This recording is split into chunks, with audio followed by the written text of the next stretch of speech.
नमस्ते लसफ याफुल्ला म बेता किसिङ। आज म केही कुराहरू ल्याएर उपस्थित भएको छु। विषयवस्तु के छ भने हामी युवाहरूले लगायत जेनजीहरूले चाहिँ घन्टीलाई किन चुन्नु हुँदैन अथवा घन्टीलाई किन बहिष्कार गर्नुपर्छ भन्ने विषयमा तथ्यगत तर्कहरू राखेर चाहिँ केही एक्सप्लेनेसन गर्ने कोसिस गर्दछु। यसैमा पहिला फर्स्टमा हामी विषयवस्तुतिर जाउँ। हामीले किन घन्टीलाई रासपालाई हामीले बहिष्कार गर्नुपर्छ र यो रासपा पार्टी चाहिँ देश विकास र नेपालीहरूको लागि किन बेनिफिसियल छैन भन्ने कुरा चाहिँ म राख्दछु। पहिला सुरुमा रवि लामिछानेको कुरा गरौँ। रवि लामिछाने अहिले धेरैवटा यो सहकारीको केसमा अलरेडी दोषी ठहर भएर भिगो सहित उसले 7-8 करोड रुपियाँ चाहिँ उसले भिगो दाबीमा पनि उसले तिरिसकेको छ हैन। भनेपछि रवि लामिछानेले गरेर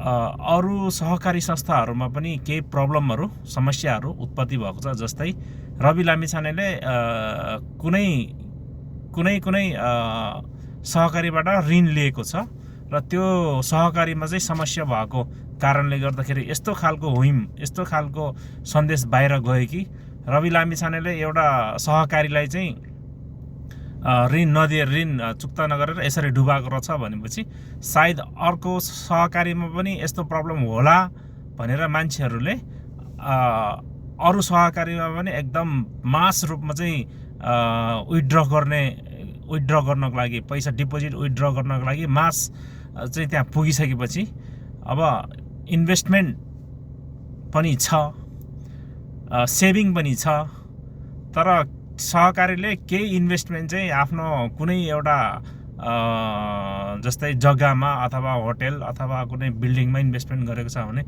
सहकारीमा सबै मान्छेको एकैचोटि डिपोजिट फिर्ता गर्न त सकिँदैन। जसले गर्दाखेरि चाहिँ मान्छेहरू धेरै एकैचोटि चाहिँ विथड्र गर्न जाँदाखेरि चाहिँ कोल्याप्स भएको हामीले झकझ्याएर देखेको छ।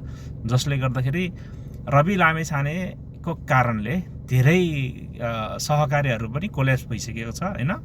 रवि लामिछानेले पैसा खाएर कोल्याप्स भएको पनि धेरैवटा छ।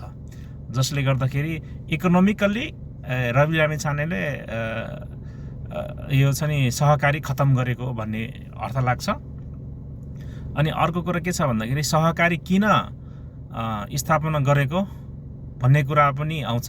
सहकारी भनेको गाउँघरमा सानो पुँजीलाई सानो अमाउन्टलाई चाहिँ एकट्ठा गरेर जम्मा गरेर एक ठाउँमा राखेर त्यहाँबाट चाहिँ संस्थागत रूपमा परिचालन गरेर चाहिँ त्यसलाई डेभलप गर्ने, त्यो स्थानीय कुराहरूलाई चाहिँ डेभलप गर्नको लागि सानो भए पनि इन्भेस्टमेन्ट गर्ने भन्ने जुन उद्देश्य छ सहकारीको, अब त्यो सानो गर्नुपर्ने ठाउँमा रवि लामिछानेले चिलिमचट पारेको अवस्था छ। त्यही भएर रवि लामिछाने इकोनोमिकल्ली देशलाई नै ठुलो ह्याम्पर गरेको भन्ने अर्थ लाग्छ। अर्को कुरा चाहिँ विदेशमा पनि उसले धेरै प्रब्लम गरेर 9वटा जति चाहिँ केस रहेछ अमेरिकामा पनि। भनेपछि अमेरिकामा समेत उसलाई केस लागेको भनेपछि हि इज अ क्रिमिनल। अब अर्को कुरा के छ भन्दाखेरि उसले नेपालको नागरिकता त्यागेर अमेरिकाको ग्रिन कार्ड अमेरिकाको नागरिकता लिइसकेको अवस्थामा नेपालको नागरिकता त्यागेर ऊ चाहिँ अमेरिकन भइसकेको थियो। फेरि उसले चाहिँ नेपालको नागरिकता लियो हैन। यसको मतलब के छ भन्दाखेरि उसले चाहिँ देशको सार्वभौम सत्ता देशको यो कुरालाई पनि उसले छोडेर चाहिँ ऊ गएको अवस्था र फेरि फर्केर आउँदाखेरि he is not a real Nepali, ऊ चाहिँ रियल नेपाली होइन भन्ने कुरा प्रमाणित हुन्छ। त्यसै गरी अब उसले चाहिँ रासपा गठन गरिसकेपछि ड्राइभर मार्ने के मार्ने भन्ने कुराहरू पनि छ हैन। यस्तो क्रिमिनल केसेसहरू पनि लागेको हुनाले एज अ होल हेर्दाखेरि ऊ एक प्रकारको ऊ चाहिँ क्रिमिनल पनि हो र आर्थिक क्रिमिनल, दुईवटा प्रकारको, एउटा जनरल क्रिमिनल, एउटा चाहिँ यो छ नि आर्थिक क्रिमिनल, दुईवटा प्रकारको ऊ चाहिँ क्राइम गरेको देखिन्छ। अब हामी रासपाकै अब स्वर्णिम वाग्लेतिर जाउँ। स्वर्णिम वाग्ले भनेको देशमा, हाम्रो देशमा जम्मा 10,000 मात्रै सैनिक भए नि पुग्छ, अरू चाहिँदैन, अरूसँग के अरे लड्न नि सक्दैन, सैनिक पनि चाहिँदैन भन्ने व्यक्ति हो हैन। र नेपाललाई चाहिँ भारतको स्टेट बनाए पनि के फरक पर्दैन भनेर भन्ने मान्छे हो हैन। त्यस्तो खालको अभिव्यक्ति दिने मान्छे हो। अनि अर्को कुरा चाहिँ स्वर्णिम वाग्लेले एकदम क्लोज्ड उसमा कनेक्सनमा बसेर एमसीसीमा धेरै अध्ययन गरेको छु, धेरै काम गरेको छु भनेको उसले आफ्नो अभिव्यक्तिहरू दिएको थियो। त्यो भनेको चाहिँ उसलाई चाहिँ स्वर्णिम वाग्लेलाई चाहिँ एमसीसीको कुनै पनि पार्टमा चाहिँ समायोजन नगरे पनि उसले क्लोज्डमा बसेर काम गरेको छ भन्दाखेरि उसले के लाग्छ भन्दाखेरि हि इज अ एजेन्ट भन्ने कुरा अर्थाउँछ हैन। त्यही भएर त्यो एजेन्ट हो भन्ने कुरा त्यसलाई चाहिँ अर्थ लाग्छ। त्यस पछाडि उसलाई चाहिँ के भन्छ भन्दाखेरि नेपाललाई चाहिँ सेक्युरिटी कुनै आवश्यकता पर्दैन, नेपालको सेक्युरिटी सिस्टम चाहिँ भारतलाई जिम्मा दिए नि केही फरक पर्दैन भन्ने अभिव्यक्ति दिन्छ हैन, अभिव्यक्ति दिएको छ। स्वर्णिम वाग्ले एक प्रकारले ऊ इसाई धर्म मान्ने व्यक्ति हो हैन, यो क्रिस्चियन हो। नेपाललाई चाहिँ क्रिस्चियनिटी, नेपालमा क्रिस्चियनिटी भित्र्याउनु पर्छ भन्ने जमातको मान्छे ऊ हो हैन। यी कुराहरूले गर्दाखेरि चाहिँ यही कुराहरूले गर्दाखेरि स्वर्णिम वाग्ले ऊ चाहिँ देशप्रेमी रहेन हैन। अब यो स्वर्णिम वाग्लेकै सर्कलमा जुन इसाई यो क्रिस्चियनहरू छन्, यो सिंहदरबार जलाउने ग्रुपहरूमा पनि यसको इन्भल्भमेन्ट छ। यसले गर्दाखेरि चाहिँ उसलाई नेपालको कति पनि माया छैन भन्ने स्पष्ट देखिन्छ। अब त्यस पछाडि जाउँ बालेन शाहतिर।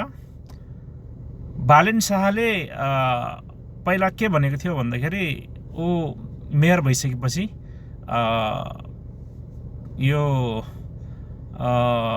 यस्तो कुनै पनि यो नराम्रो काम नगर्ने अथवा राम्रो डेभलपमेन्ट गर्ने भन्ने नै कुरा थियो उसको। उसले केही पनि गर्न सकेन हैन। अब फोहोर मैला व्यवस्थापनमा पनि विदेशी चलखेल भन्ने कुरा गर्यो उसले, तर त्यस्तो विदेशी चलखेल हामीले चाहिँ केही पनि देखेको छैन हैन। उसले फोहोर मैला व्यवस्थापन पनि गर्न सकेन। फोहोर मैला व्यवस्थापन गर्नको लागि लास्टमा गएर कुलमान घिसिङ गएर चाहिँ कुरा मिलाउनु पर्ने अवस्थासम्म आइसकेको थियो हैन। ऊ चाहिँ स्ट्रक्चरल इन्जिनियर पनि कस्तो भन्दाखेरि ऊ चाहिँ आर्किटेक्ट इन्जिनियर हो हैन। आर्किटेक्ट इन्जिनियर हो। ऊ चाहिँ अनसाइट काम नगरेको हुनाले उसको फिल्ड एक्सपिरियन्स केही पनि छैन हैन। फिल्ड एक्सपिरियन्स नभएको हुनाले he is not a mature. ऊ चाहिँ म्याच्योर इन्जिनियर पनि होइन, ऊ he is not a planner हैन। ऊ प्लानर पनि होइन। उसले जति कुराहरू गरेको थियो, जति प्लानहरू गरेको थियो, जति कुराहरू गरेको थियो सबै फेल्ड भएको अवस्था छ। र उसले चाहिँ एउटा साधारण काठमाडौँको एउटा साधारण मेयर मात्रै हुँदाखेरि पनि उसले आफ्नो पर्सनल युजको लागि यस्तो लिफ्ट बनाउनु हैन, अब गुन्डाहरू जस्तो कालो ड्रेसको त्यो उहरू राख्नु हैन, त्यस्तो के भन्छ सेक्युरिटीहरू राख्नु भनेको चाहिँ सेम लाइक यो इङ्ग्लिस मुभीको त्यो छ नि अन्डरवर्ल्डको मान्छेहरूको जस्तो खालको गर्नुले चाहिँ त्यसको अलिकति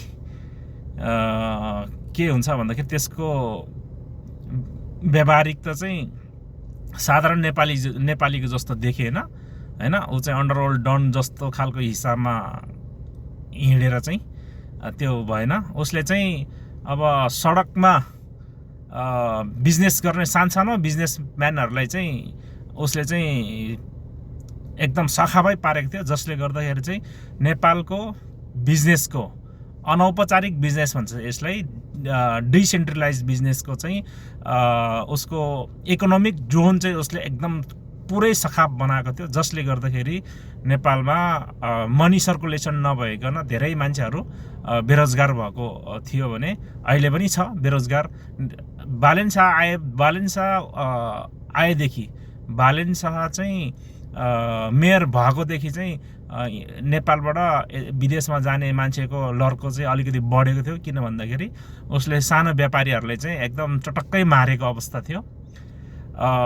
भन्नाले पहिला हामीले के सुन्थ्यो भन्दाखेरि गाउँघरमा केही समस्या भयो, भर्खर बिहे गरेको, दुःख गर्नलाई एकदम दुःख भएको होइन, अलिकति स्ट्रगलको पार्टहरू स्ट्रगल गर्नुपर्ने हुँदाखेरि चाहिँ मान्छेहरूले अब काठमाडौँमा गएर त्यहाँ गएर केही सानतिनो समथिङ केही गरेर चाहिँ स्ट्रगल गरेर म इस्टाब्लिस हुन्छु भनेर एउटा ठुलो सपना बोकेर काठमाडौँमा आउँथ्यो। र काठमाडौँ भनेको चाहिँ ड्रिम सिटी भनेर हामीले चिन्थ्यो होइन।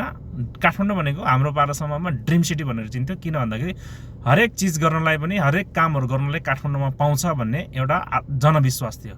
जसले गर्दाखेरि चाहिँ केही पनि काम पाएन भने पनि 2-4 मुठा साग छ नि कलेक्सन गरेर सब्जी व्यापार जस्तो गरेर आफ्नो जीविका चलाउन पाउँथ्यो होइन।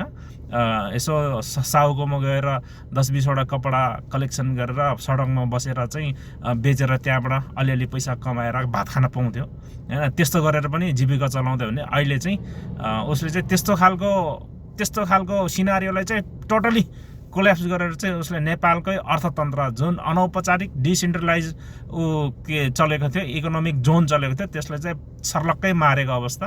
त्यसले गर्दाखेरि चाहिँ नेपालमा सानो जुन ट्रान्जेक्सनहरू डिसेन्ट्रलाइज ट्रान्जेक्सनहरू थियो त्यो चाहिँ एकदम टोटल्ली कोल्याप्स भएको अवस्थाले गर्दाखेरि चाहिँ मनी सर्कुलेसन राम्रोसँग भएन र जनता धेरै मान्छेहरूसम्म पैसा पुर्याउन सकेन। त्यसले गर्दाखेरि चाहिँ मान्छेहरूको लाइफस्टाइल चाहिँ एकदम डिक्रिज भएको छ, एकदमै डिक्रिज भएको छ। त्यसले गर्दाखेरि अब बालेन शाहले जेनजीहरूलाई उक्साएकै हो होइन। यो बेलामा आन्दोलनको बेलामा मैले धेरै यिनीहरूलाई क्लोजली मोनिटर गरिरहेको थियो। त्यो बेलामा चाहिँ मैले जेनजी आन्दोलनले चाहिँ रासपाले हरण गर्यो भनेर मैले आफ्नो कुराहरू पनि राखेको थियो होइन। त्यो चाहिँ अहिले एकदमै सत्य चाहिँ साबित भएको छ। जेनजी आन्दोलनलाई चाहिँ जेनजीलाई चाहिँ उनीहरूले एक प्रकारले खेलाउन जस्तो बनायो। जेनजीको कुनै पनि मागहरू चाहिँ कुनै पनि भएन।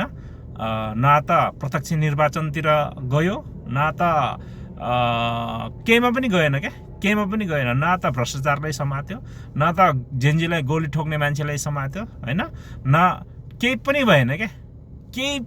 जेनजीलाई चाहिँ युज्ड मेटेरियल जस्तो बनायो होइन।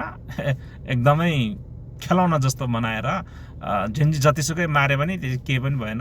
अनि बालेनले चाहिँ जेनजी मरेकोमा पनि अब उसले श्रद्धाञ्जली पनि दिएन, बिरामीलाई भेट्न पनि गएन। हि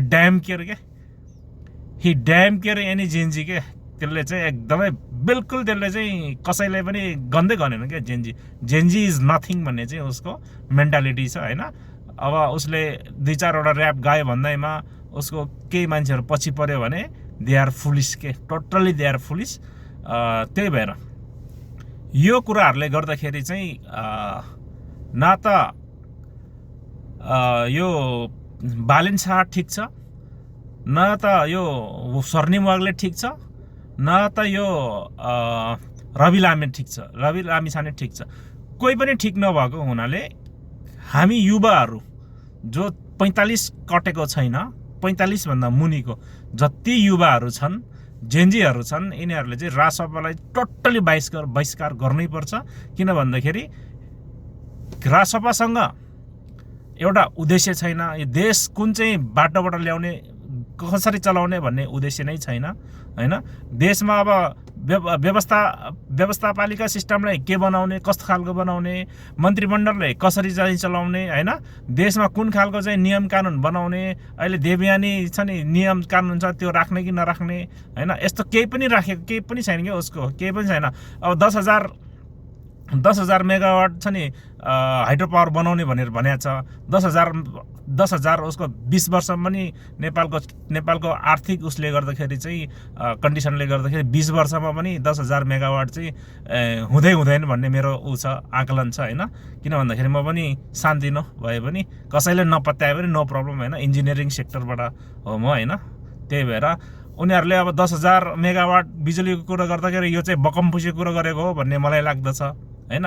अब $3,000 चाहिँ 3,000 अमेरिकन डलर चाहिँ उसले पर पर्सन इन्कम सोर्स बनाउने 3,000 हो कि 30,000 समथिङ त्यो केही छ होइन बनाउने भनेर भनेको थियो। त्यो भनेको चाहिँ त्यो पनि बकमबुसी हो होइन। किन भन्दाखेरि यो नेपालमा इन्डस्ट्री नै छैन एउटा होइन।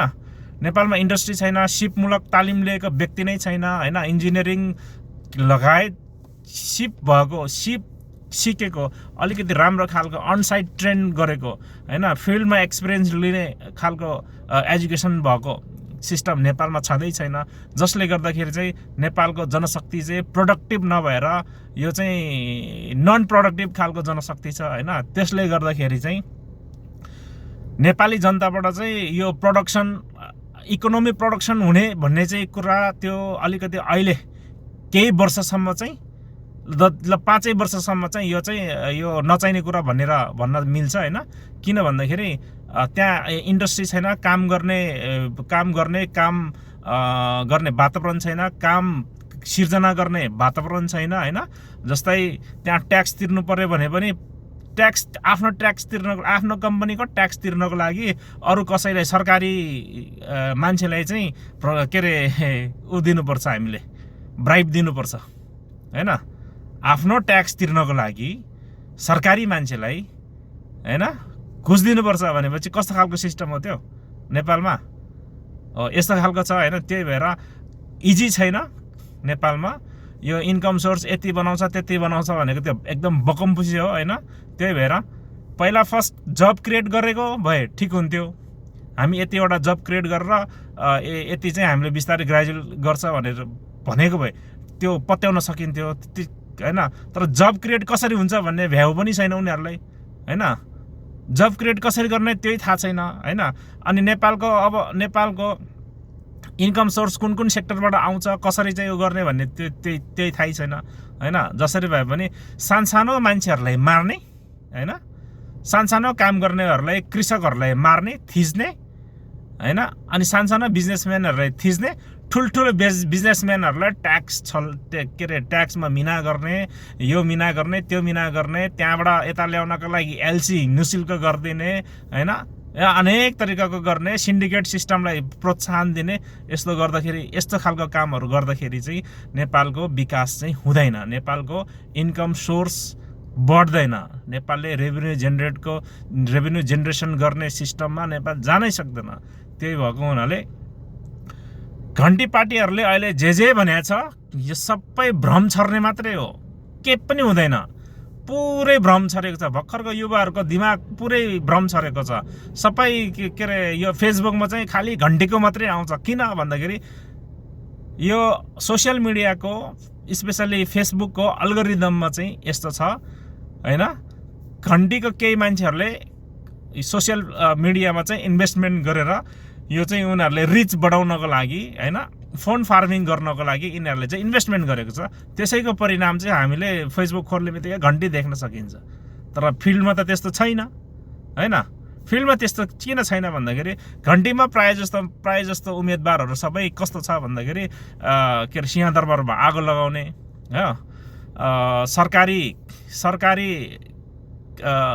अफिसतिर, सरकारी के अरे सम्पत्तितिर आगो लगाउने, सरकारी गाडीमा आगो लगाउने होइन। अनि जताततै उधुम मचाउनेहरू के रिसेन्टली के यो चाहिँ रिसेन्टली पहिला चाहिँ एमालेले गर्थ्यो यस्तो होइन। पहिला चाहिँ भयो एमालेले गर्थ्यो, अहिले चाहिँ रिसेन्टली चाहिँ पुरै घन्टीको मान्छेहरूले गरेको छ के। त्यही भएर घन्टी कुनै पनि हालतमा नेपाल बचाउने र नेपाल बनाउने पार्टी हुँदै होइन कुनै पनि हालतमा। यो चाहिँ इभन यो चाहिँ पार्टीको अध्यक्षले अथवा पार्टीको सभापतिले समेत यो चाहिँ गर्न नसकेको, अथवा पार्टीको सभापतिसँग पनि यो नेपाल कसरी बनाउने भनेको एउटा भिजन नरहेको, यो चाहिँ भिजनविहीन पार्टी भएको हुनाले घन्टीलाई यो चुनावमा, यो आउँदै गरेको फागुन 21 गतेको चुनावमा चाहिँ घन्टीलाई टोटल्ली बहिष्कार गरेन भने अनौठो खालको दुर्घटनामा हामी पुग्नेछ।